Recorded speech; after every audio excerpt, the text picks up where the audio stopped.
Accessing all the previous recordings from webinars broadcasted by CPD is simple when you are a premium member and use the mobile app.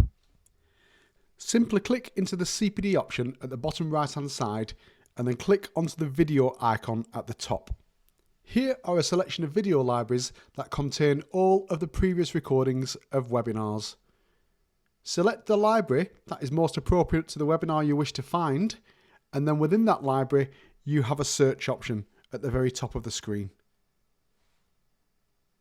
At the end of all of the previous recorded webinars is an option for you to request a CPD certificate that will generate an entry automatically within your CPD portfolio.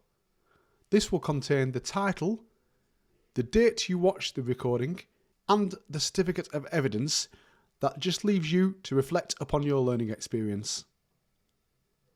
If you have any questions around the recordings of our CPD webinars, or you can't access any of the webinars, please contact our support team via email or send us a WhatsApp.